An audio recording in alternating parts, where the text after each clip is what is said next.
यह पतिर्यज्ञ प्रजापति प्रियापति प्रजापति धियां पतिरलोकपतिर्धरापति प्रियापतिर्लोकपतिर्धरापति पतिर्गतिश्चान्धकवृष्णिसात्वताम्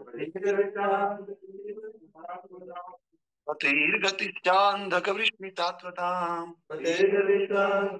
ऋषि सात्वता प्रसीदतां मे भगवान् सतां पति प्रसीदतां मे भगवान् सतापति यः पतिर्यज्ञपति प्रजापति प्रियापतिर्यज्ञपति प्रजापति धियां पतिरलोकपतिर्धरापति प्रियापतिर्लोकपतिर्धरापति पतिर्गतिश्चान्धकवृष्णिसात्वताम् पतिर्गतिश्चान्धकवृष्णिसात्वता प्रसीदतां मे भगवान् सतां पति प्रसीदतां मे भगवान् सतापति गतिश्चान्धकवृष्णिसात्वताम् पतिर्गतिश्चान्धकवृष्णिसात्वता प्रसीदतां मे भगवान् सतां पति। प्रसीदतां मे भगवान् सतापति। ओके, आप सभी भक्तों का स्वागत है। हम लोग कल देखा था हमने कि भगवान श्री कृष्ण जो समस्त भक्तों के पूजनीय स्वामी हैं, यदुवंश के तथा वृष्णि वंश के समस्त राजाओं के रक्षक भी हैं और उनके यश भी बोलते नहीं हमारा यश। तो यश मतलब उनके कारण वृष्णि वंश का यश है। अगर भगवान नहीं होते तो आप अंत यदुकुल कौन था, है ना? तो सभी लक्ष्मी देवियों के पति भी हैं भगवान, और जितने भी यज्ञ होते हैं उनके डायरेक्टर भी हैं, है ना? क्या है? डायरेक्टर। और जीवों के अग्रणी है, सब जीवों में सबसे आगे भगवान। हमारी बुद्धि के भी कंट्रोलर है। बुद्धि किसके कंट्रोल में है? भगवान के। इंद्रियां भी भगवान के कंट्रोल में है। और जितने भी दिव्य लोक हैं, भौतिक लोक हैं, इन सबके मालिक भी भगवान, सबके मालिक भी। और पृथ्वी पर परम अवतार है। धरती पर अवतार जो भी होता है वो किसके कारण होता है? इन्हीं के कारण होता है, श्री कृष्ण के कारण। वो तो हम सभी जानते ही हैं, पर ऐसा विशेष रूप से क्यों बोल रहे हैं? कई बार लोग बोलते हैं नहीं विष्णु के अवतार कृष्ण है, जानबूझ के बोल रहे हैं लोगों को और क्लियर करने के लिए। और आगे नाम दे रहे हैं भगवान श्री कृष्ण। सुखदेव गोस्वामी कह रहे हैं भगवान श्री कृष्ण ही परम अवतार हैं, यानी कि सभी अवतारों के सार शिरोमणि। सभी अवतारों के अवतार नहीं, सभी अवतारों के अवतार ही है, सोर्स है ना? सर्वे सर्वा लिखा हुआ ब्रैकेट। ऐसे भगवान मुझ पर दयालु हैं। तो हमें पढ़ना चाहिए। पढ़ करके एक श्लोक तो हमने याद किया ही है, कौन सा? एते चांस कलापन संकृष्णस्तु भगवान स्वयं। तो ये तो साबित हो गया, वहीं से एकदम क्लियर है। उसके अलावा और श्लोक भी प्रूफ करते हैं कि भगवान श्री कृष्ण से ही सारे अवतार आते हैं। ये श्लोक भी यही प्रूफ कर रहे हैं, है ना? तो आगे लिख रहे हैं, तात्पर्य एक स्टेंजा हमने किया, दूसरा भी कल किया, आज हम तीसरा स्टेंजा कर रहे हैं ना। संपन्न जीवन बिताने का आदेश दिया। ऐसे यज्ञों के संपन्न करने से बद्ध जीवों को कभी भी जीवन निर्वाह करने में कठिनाई नहीं होती है। तो जब बद्ध जीवों को ब्रह्मा जी ने बनाया एक्चुअली, वैसे तो भगवान ने सबको बनाया, लेकिन भगवान के बाद सेकेंडरी क्रिएशन, भगवान ब्रह्मा को बोलता है अब आप करो, क्या करो। और जैसे मालिक होता है ना, स्कूल बना के देता है, बोलता है अब तुम बनाओ, एक प्रिंसिपल रख देता है वो, है ना? फिर बोलता है अब तुम करो जो करना है ना? ऐसे ही भगवान ने ब्रह्मा जी को भी बनाया, और ब्रह्मा जी को बनाने के बाद उनको जिम्मेदारी दी, लो भाई तुम प्रोपेगेट करो, क्या करो? प्रोपेगेट करो, है ना? और ब्रह्मा जी ने कहा कि भाई तुम लोग अगर यज्ञ करते हो तो यज्ञ करने से तुम्हें जीवन बिताने में कोई चिंता नहीं होगी, तुम्हें कोई मुश्किल नहीं होगी, कठिनाई नहीं होगी।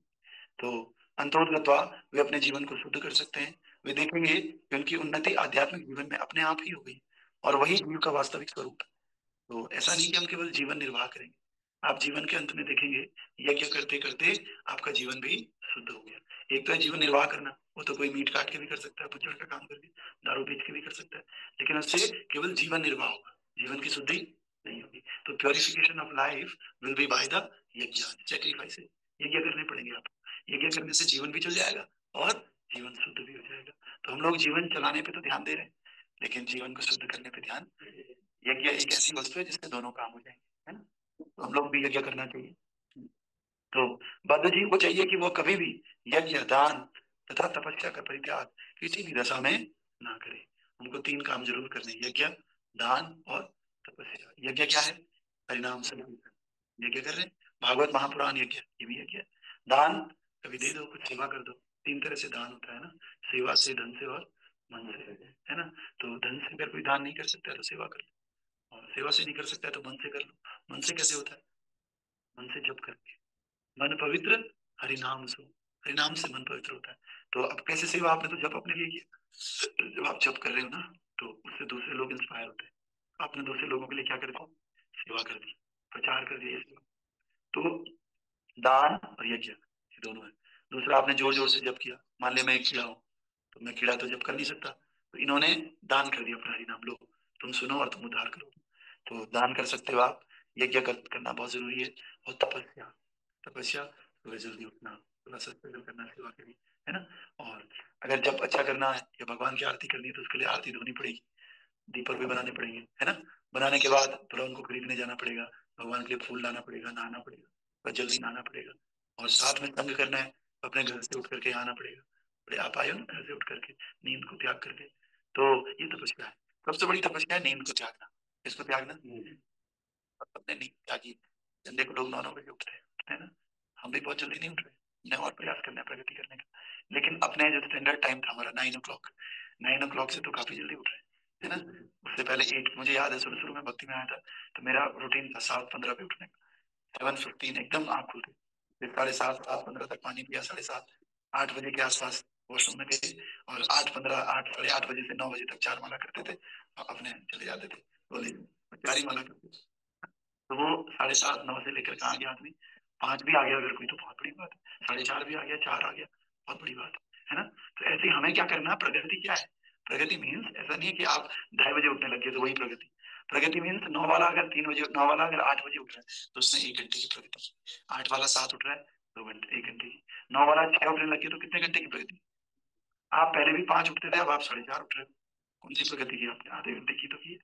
तो हमें चीजों को अच्छे से एनालाइज करना चाहिए, देखना चाहिए कि इस व्यक्ति में कितना बदलाव है। और भक्ति का मतलब होता है बदलाव। भक्ति आपके जीवन में क्या लाती है, चेंज लेकर आती है। तो हमें देखना है हमारा चेंज कितना हुआ। मैंने आपको बताया 7:15 हमारा चेंज हुआ है ना, 7:15 से अभी मैं 4:30 बजे उठता हूँ, कितना हो गया, कितने घंटे का चेंज है, 3 घंटे का चेंज है ना। आपका कितने घंटे का चेंज है, अभी तो नहीं आया, आ गया चेंज आपका कितना है, 1.5 घंटे का है आपका, अभी नहीं आया, अभी बेचारा वही तो 1 घंटे का चेंज है ना। तो सब लोगों का चेंज आना चाहिए। सबसे पहली शुरुआत है भक्ति करने से आपके उठने में चेंज आना चाहिए। अगर उठने में चेंज नहीं आ रहा है ना, और भक्ति आप कर भी रहे, मतलब आप वहीं पे ही रहोगे ना, तो ऊपर बढ़ोगे, बल्कि नीचे जाने के चांस ज्यादा है। तो आपको सुबह का प्रोग्राम अपना थोड़ा ठीक करना हो, है ना। तो हम लोग तो कॉलेज में पढ़ने वाले लोग थे, कॉलेज के लिए घर से अलग रहते थे, कोई बोलने वाला भी नहीं है कि तू उठ जा, तो क्यों नहीं उठ रहा है 9 9 बजे। एक दिन तो मेरे साथ जो रूममेट था 12 1 बजे उठता था, समझ रहे हो? तो ऐसी आदत कई सालों की बनी हुई है ना, कम से कम 3 4 साल में इस आदत के साथ रही कि आराम से 9 10 बजे उठना, कहीं कॉलेज वॉलेज जाना तो है नहीं, आराम से कभी कभी चलेगी वो भी 9 10 बजे 11 बजे। उस दिन बोला कल जल्दी उठ जाना, कल कॉलेज जाना है, हाँ 9 8:30 9 बजे उठ जाना कल, समझ रहे हो? तो 9:30 बजे हम उठते थे, तो भक्ति में आने के बाद वो 7 हुआ, 7 से 6 5 4 3 भी हो जाता है। तो इसलिए हम सबको क्या करना है, चेंज लाना है लाइफ में, यही भक्ति है। प्रैक्टिकल चेंज अगर नहीं आता है, कहीं ना कहीं कमी है, तो सुधारने का प्रयास करना है। भक्ति आनंद अवश्य है, लेकिन आनंद भी तभी तो मिलता है जब मेहनत करते हैं। तो भक्ति में मेहनत करनी होती है थोड़ी बहुत, है ना। ये मेहनत करके आनंद आता है, ठीक है। तो आइए आगे कह रहे हैं, इसलिए हम सबको तपस्या करनी है, यज्ञ ध्यान और तपस्या। सब लोग ये 3 काम करें, है ना। यज्ञ करें, भगवान को भोग लगाना भी यज्ञ है ना। यज्ञ करके खाइए, मैंने यज्ञ कर दिया, भगवान को भोग लगा दिया, है ना। अब उस यज्ञ का प्रसाद है वो मैं ग्रहण करूंगा, है ना। तो आपको यज्ञ करना है अवश्य रूप से। दान करना है, दान तन मन और धन 3 तरह से आप कर सकते हो। तीनों तरह से नहीं हो सकता है तो किसी एक तरह से। अमीर लोग हैं वो दान करें, पैसा दें, जन्माष्टमी आने वाला है ना। जो थोड़ा हट्टे कट्टे हैं वो सेवा करें जन्माष्टमी में। और जो तीसरे लोग हैं मन वाले, जो अच्छा चेंट कर सकते हैं, वो नाइस चेंटिंग करके दूसरों को प्रलोभित करें, ये भी दान है ना। और किसी भी, और परित्याग क्या है, कई चीजों का त्याग करना है। समोसे का त्याग कर दो, प्याज लहसुन का त्याग कर दो। लोग प्याज लहसुन नहीं खाते ना हम लोग, तो उसका त्याग कर दिया, ये तपस्या है। चाय कॉफी का त्याग कर लो, ये तपस्या है। दोस्तों का त्याग कर लो, जो दोस्त भक्ति से दूर लेकर के जाते हैं, तपस्या है ना। कई लोग गेम वेम खेलने जाते हैं, स्नूकर ये सब, गेम का त्याग कर दिया, तो ये भी तपस्या है ना। तो रघुनंदन आचार्य छोटे थे 2 3 साल के, रघुनंदन आचार्य तो, उनको सोचो प्रहलाद महाराज फिर भी 5 साल के थे, रघुनंदन आचार्य तो 2 या 3 साल के थे। 2 3 साल का बच्चा कितना छोटा होता है, उसको ना खाने पीने में इंटरेस्ट था, ना गेम खेलने में इंटरेस्ट था। उनके पिताजी थे मुकुंद, चैतन्य महाप्रभु की लीला में। तो जो मुकुंद थे वो डिटी वर्शिप करते थे, तो जब वो डिटी वर्शिप करते थे तो 2 3 साल का बच्चा कहीं नहीं इधर उधर नहीं जाता था, दूध भी नहीं पीता था उस बीच में, और देखता रहता था मेरे पापा कैसे कर रहे हैं, समझ रहे। तो बड़े खुश होते थे वो, बताओ 2 3 साल का बच्चा केवल इसी में इंटरेस्ट लेना, डिटी वर्शिप में, है ना। तो इसलिए जब छोटा बच्चा इतना कर सकता है, हम तो बहुत कुछ कर सकते हैं ना। तो हमें क्या करना चाहिए, जीवन में त्याग करना चाहिए, क्योंकि no pain no gain. Pain नहीं लोगे तो गेन, शुरू में तकलीफ होगी छोड़ने में। कोई सिगरेट पीता हो तो धीरे धीरे सिगरेट को छोड़ें। 100 पीता है तो 99 कर दो, फिर 90, फिर 80, इस तरह से छोड़ दो। वैसे मुझे यकीन है कोई पीता नहीं होगा, कोई चैनी खैनी खाता होगा तो, है ना। चैनी खैनी सब छोड़ना पड़ेगा, से त्याग करना पड़ेगा। त्याग का फल बहुत मीठा होता है ना। मन करता है, मैं भी जब शुरू शुरू में था, क्लास होती रहती थी, मुझे ऐसा लगता था छोड़ दूं क्या, डिलीट कर दूं, काट दूं, लाल बटन पे उंगली जाती रहती थी बार बार। लेकिन फिर मैं सोचता था चलो नहीं करूंगा, पर चलने देते। तो जब आप चलने देते हो, त्याग कर देते हो किसका, अपनी इच्छाओं का, तो जरूर फल मिलता है। फल क्या मिलता है, आज भागवत कथा हो रही है इतने दिनों से, इतने सालों से, है ना। तो इस प्रकार से हमें आगे, ऐसे सभी यज्ञों का उद्देश्य यज्ञपति अर्थात भगवान को प्रसन्न करना है। इसलिए भगवान प्रजापति भी है, लिखा हुआ है ना श्लोक में, क्या लिखा हुआ है, प्रसीदताम, ये यज्ञपति प्रजापति, यज्ञपति भी और प्रजापति, है ना। और कठोपनिषद के अनुसार अकेले भगवान असंख्य जीवों के नायक है, असंख्य बहुत सारे जीवों के नायक है, भगवान ही लीडर है हमारे। सारे जीव भगवान के द्वारा पालित हैं, इसलिए भगवान कहते हैं एको बहुनाम यो विद्याति कामान। इसलिए भगवान सर्वेपरि भूत भृत, ये सभी जीवों के पालक कहलाते हैं भगवान, है ना। तो एक और स्टेंजा पढ़ लेते हैं, बाकी कल करेंगे। तो जीवों को उनके पूर्व कर्मों के अनुपात के अनुसार ही बुद्धि प्रदान की जाती है। सारे जीवों को एक समान गुण वाली बुद्धि प्रदान नहीं की जाती है। सब जीव एक जैसे हो जाएंगे तो बड़ी मुश्किल हो जाएगी। सब बोलेंगे मैं डॉक्टर बनूंगा, मैं तो झाड़ू नहीं लगाऊंगा, भैया फिर झाड़ू कौन लगाएगा, फिर तो अस्पताल गंदा गंदा रहेगा हमेशा। तो इसलिए संस्था को, इस पूरे संसार को चलाने के लिए कबीरा इस संसार में भांति भांति के लोग हैं, बहुत तरह तरह के लोग होते हैं, ताकि व्यवस्था अच्छे से चल सके।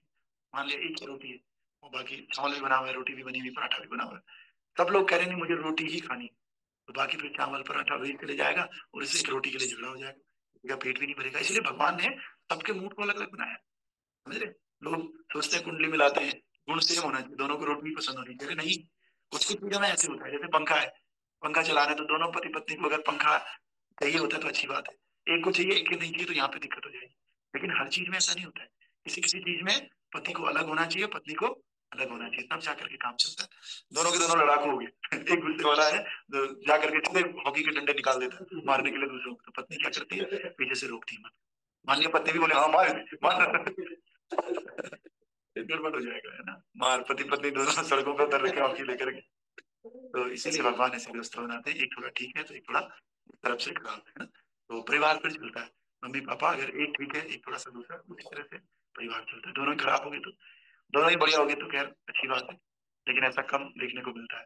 पापा किसी चीज में अच्छे हैं तो मम्मी किसी और चीज में अच्छी है ना, तब जाकर के परिवार आगे खिंचता है। पता लग रहा है दोनों कह रहे हैं हमें कुकिंग पसंद नहीं, न तो माँ बना रही है ना बाप बना रहे, बच्चे भूखे सो रहे हैं। है ना, एक को कुकिंग पसंद है, एक को बाहर का काम पसंद है, तो दोनों मिलजुल के करें। एक को कपड़े पे साबुन लगाना पसंद है, एक को कपड़े को धोना पसंद है पानी में डाल के, है ना। नहीं ऐसा भी नहीं है, ज्यादा ही है।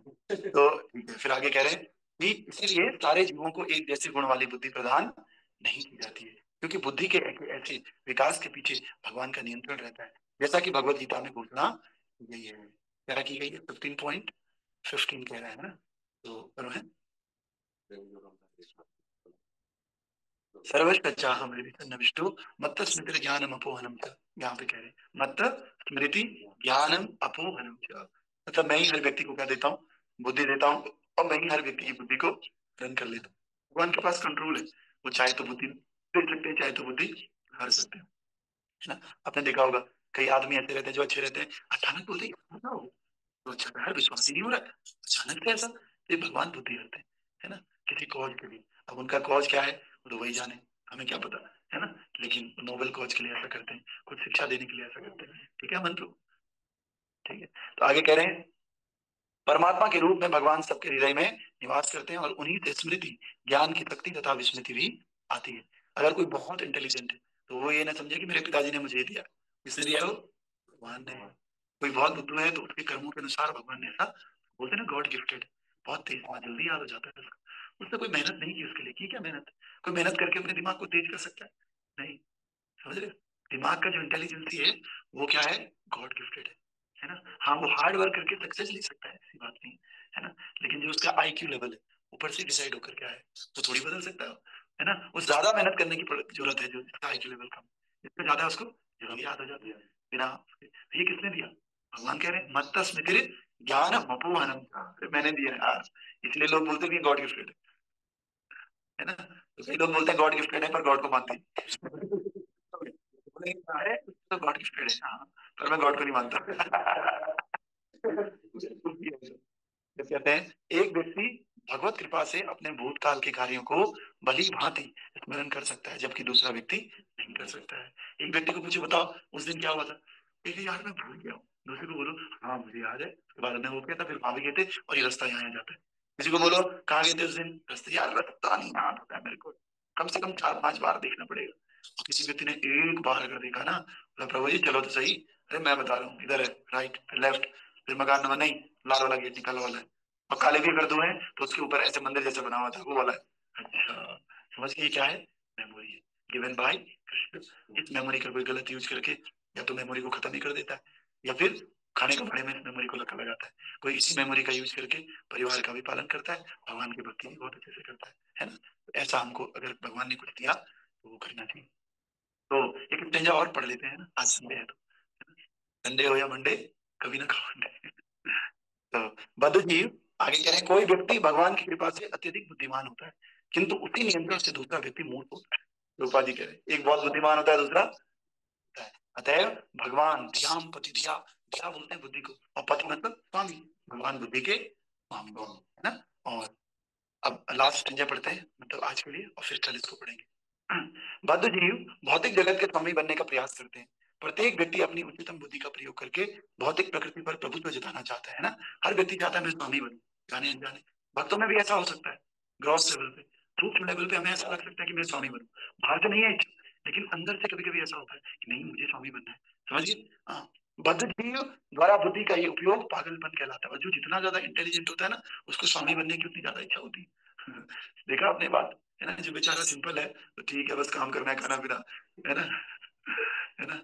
तो मनुष्य को अपनी बुद्धि का उपयोग भाव बंधन से मुक्ति है कर करना चाहिए। बुद्धिमान तो बहुत है, लेकिन वो बुद्धि का यूज कहाँ करते हैं, पैसा कमाने में, मालिक बनने में, है ना, धन जोड़ने में करते हैं। लेकिन कहाँ करना चाहिए उपयोग, इस बुद्धि का भगवान को प्राप्त करने में। प्रभुपाद जी ने कहा बुद्धि का यूज किया, Prabhupada is very intelligent, number 1 IQ level है प्रभुपाद जी का, इन कहाँ यूज किया, भगवान को प्राप्त करने में, दूसरों को भी प्राप्त करवाने में। ऐसे ही आचार्य हमारे Bhakti Charu Swami Maharaj, very intelligent scholar of ISKCON, सबसे बड़े स्कॉलर इस्कॉन के भक्ति चारू स्वामी महाराज, तो बहुत इंटेलिजेंट, कुछ ज्यादा ही इंटेलिजेंट। अभी बहुत बुक्स पढ़ते थे, बुक्स लिखने का शौक है महाराज को, बहुत स्कॉलर थे, है ना। उन्होंने केमिस्ट्री का भी पढ़ाई किया महाराज ने। उसके बाद पढ़ वो पहले से बचपन से बहुत पढ़ना चाहते थे, पढ़ाई करना चाहते थे। तो ऐसे से हमारे स्कूल में जिन्होंने बहुत विदेशों में उन्होंने यात्रा की, जर्मनी अमेरिका जाना चाहते थे, बहुत ज्यादा पढ़ाई करना चाहते थे। लेकिन फिर वहीं विदेशों में क्या हुआ, किसी ने कहा अरे यार क्या कर रहे हैं, प्रभुपाद जी से मैच हो गया, फिर बुद्धि का यूज आज देखो, कितने सारे मंदिर, कितने सारे टेम्पल, कितने डिवोटीज उन्होंने प्रीच किया है ना अपनी स्वीट वॉइस के माध्यम से। तो फिर आगे कह रहे हैं लेकिन बद्ध जीव अपने पागलपन के कारण इंद्रिय तृप्ति में ही अपनी समस्त शक्ति तथा बुद्धि को लगा देता है, और इस उद्देश्य की प्राप्ति हेतु वो सभी प्रकार के दुष्कर्म करता है ना। और परिणाम ये होता है कि पागल बद्ध जीव संपूर्ण स्वतंत्रता का मुक्त जीवन प्राप्त करने के बदले पुनः पुनः अनेक प्रकार के बंधनों में फंसता रहता है। भौतिक जगत में हम जो कुछ देखते हैं वो भगवान की ही सृष्टि है। अतएव समस्त ब्रह्मांडों में प्रत्येक वस्तु के ही वास्तविक स्वामी है। बद्ध जीव भगवान के वश में रहकर इस सृष्टि के एक अंत का भोग कर सकता है, लेकिन आत्मनिर्भर बनकर नहीं। यही इस उपनिषद का उपदेश है। मनुष्य को ब्रह्मांड के स्वामी द्वारा प्रदत्त वस्तुओं से संतुष्ट रहना चाहिए। यह तो निरा पागलपन है कि कोई दूसरे के हिस्से की भौतिक संपत्ति में अधिकार जताने का प्रयास करे। जैसे हमने कल भी कहा था, जाहे विधि रखे राम, ताहि विधि रही। जैसा भगवान ने दिया है, जिस हिसाब का दिया है, उसमें हमें संतुष्ट रहना चाहिए। ऐसे नहीं कि इसका इधर से मार दो, इसके वाले का थोड़ा इधर से मार दो, बस अपना थोड़ा सा बढ़ा लो। दिस इज नॉट अ वे, हमारा मनुष्य शरीर इसके लिए नहीं मिला है। आजकल आप देख रहे होंगे वो आ रहा है कि 5 साल में सब खत्म हो जाएगा, इंडिया की जनसंख्या, पूरे वर्ल्ड की जनसंख्या 60 करोड़ रह जाएगी 5 साल में, कभी कुछ होगा कभी कुछ होगा, कभी वर्ल्ड वॉर हो जाएगा, वर्ल्ड वॉर से सब खत्म हो जाएगा। देख रहे हो आप लोग, कुछ कुछ संतों ने भी ऐसा बोला है। और एक भविष्य पल्ली है, क्या है भविष्य पल्ली का, मल्लिका, मल्लिका, इसमें भी ऐसा लिखा हुआ है। तो लोग तो आप कह रहे हैं खत्म हो जाएगा, अरे 5 साल में नहीं हुआ, 20 साल बाद तो होना ही है ना, 1 साल बाद तो होना ही है ना। तो ये सोच के ही भक्ति कर लो, और अच्छी बात है ना। है ना, जनसंख्या थोड़ा कम होगी, वैसे भी पृथ्वी का भार काफी बढ़ गया है। तो वो तो अब बोल रहे हैं कि ऐसा ऐसा होगा। हम तो कह रहे हैं हर पल मौत। अब मान लिया एक आदमी मर गया, उसके लिए तो मौत ही है ना, उसके लिए तो सब संसार खत्म हो गया, चाहे उसके साथ कितने मरे हो। लोग कह रहे हैं नहीं नहीं, एक जो है मैं मरूंगा, अच्छा तो तभी मरेंगे ना, कोई नहीं मुझे दुख नहीं। अरे, सभी मरे चाहे तो अकेला मरे, तू तो मर ही रहा है ना, अपने तो मतलब होना चाहिए, है ना। तो देखो मरना तो है ही, नहीं तो क्या गारंटी है, चाहे समूह के साथ मरे चाहे अकेले मरे, तो क्यों ना हम उसकी तैयारी करें। मरने की तैयारी क्या है, भागवतम में भगवान कह रहे हैं अंते नारायण स्थिति। मरने का एक ही फायदा है, मरने का इंतजार करते हैं संत लोग, क्योंकि जब मरूंगा तो मरते समय क्या बोलूंगा, नारायण का स्मरण करूंगा, हरे कृष्ण हरे कृष्ण हरे राम राम राम राम। और जब मरते समय भगवान का स्मरण होगा तो मुझे भगवान का धाम मिलेगा। इसलिए संत लोग मरने के लिए खुश होते हैं, समझ रहे हो? क्योंकि वो प्रैक्टिस भी करते हैं। तो भक्ति हमें इसलिए करना है, और मरने से खुश इसलिए होना है कि हम भगवान का नाम जीवा पर आए मरते समय, है ना। पता लग रहा है किसी ने तैयारी की, वो वहाँ आईआईटी में रहा साल जिंदगी भर, वो आईआईटी आईआईटी निकल रहा है, फिर तो होगा ही नहीं, कुछ नहीं होगा फिर, है ना। दोबारा आईआईटी वाले के यहाँ पैदा हो जाएगा, है ना। फिर वो आईआईटी कर पाएगा नहीं कर पाएगा पता नहीं, है ना। फिर उसी पैसे से मिसयूज करेगा, फिर मिसयूज करके बुरे कर्म हो गए, फिर वो गरीब के यहाँ पैदा होगा, फिर गरीब के यहाँ पैदा होगा, फिर धीरे धीरे वो जानवर बन जाएगा, फिर बस घूमता रहा। इसीलिए एक मौका है, हमें भगवान की भक्ति करनी ही चाहिए, है ना। हाँ, श्रील प्रभुपाद की जय। इसको कल कल करें क्या, या आज ही करें, एक और स्टेज, चलो कल कर लेंगे ना। ग्रंथराज श्रीमद् भागवत महापुराण की, श्रील प्रभुपाद गुरु महाराज की, अनंत कोटि वैष्णव वृंद की, हाय गौर हरि प्रेमानंद, और गौरी प्रसन्न डिवोटी, और गौरी प्रसन्न डिवोटी, और गौरी जॉल कृष्ण गुरु एंड गौरांग गौरी की। आज बहुत कम लोग आए, इस लोग बताओ, इतना बोलने के बाद भी इन लोगों के वो 5 साल वाला ही ठीक है, वो क्यों ज्यादा प्रेरणा कष्ट है। मुझे लग रहा है कल से वही बोलना पड़ेगा, कॉल करके सबको बोलना पड़ेगा भाई 5 ही साल है।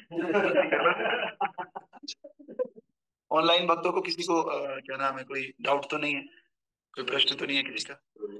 हाँ आपको क्या बोल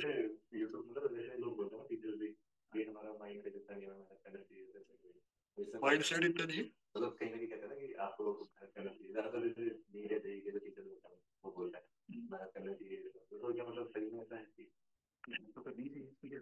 जैसे किसी का माइंड सेट बहुत लो है तो कभी कभी वो उसको भी हार्ड वर्क करना पड़ता है, वो कहते हैं कि आईक्यू, हाँ ये कहते हैं कि कहीं ना कहीं मेहनत करके ठीक हो जाता है।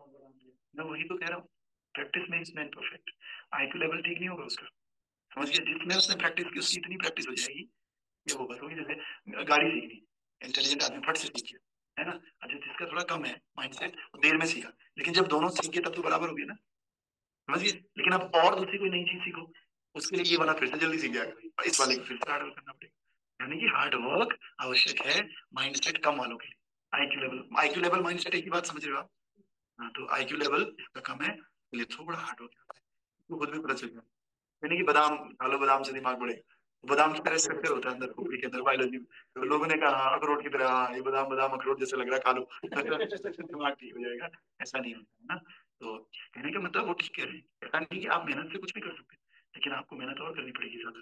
लेकिन अब बिल्कुल ही बुद्धू है और मेहनत भी नहीं कर रहा है, कैसे होगा, फिर तो नहीं होगा ना। उनका वो ये कहते हैं कि बहुत ज्यादा मेहनत आप करो अपने आईक्यू लेवल के हिसाब से, है ना। गलत नहीं कहते, आप वो डिमोटिवेट थोड़ी करेंगे कि हाँ तो ये की तैयारी में आया है तो मत कर। उसका तो धंधा ही चौपट हो जाएगा, उसका तो बिजनेस ही वही है कि लोगों को बुला करके फीस लेके और फिर वो उसका रिम्यूनरेशन आता है ना। मान लिया उसने बोल दिया कि जिनका आईक्यू लेवल कम है, नहीं नहीं वो नहीं कर सकते, तो फिर कितने, मान लिया 100 का बैच है तो 60 तो वैसे ही चले गए, और एक की फीस 1 लाख है तो 60 लाख का तो लॉस हो गया, समझ रहे हैं? तो एक दूसरी ये भी कारण है कि वो तो बोलेंगे ही, है ना। दूसरा ये भी कारण, फिर भी क्या सिलेक्शन होता है उनके बोलने से, उनके बोलने से हो जाता है 100 का 100 सिलेक्शन। जब आईक्यू लेवल ठीक है तो फिर क्यों नहीं सिलेक्शन हो रहा है। उन्हीं का क्यों हो रहा है जो टॉपर है, 10-12 लोग, 7-8 लोग, है ना। तो दिस इज द वे। तो ये बात अच्छी समझिए आप मेरी बात, ठीक है। जल्दी सोया करो रात को। चलो प्रभुपाद की जय। अभी अंदर मंगल आरती करेंगे ना, अब तो वो भी आ गया, ये मंगल आरती करो।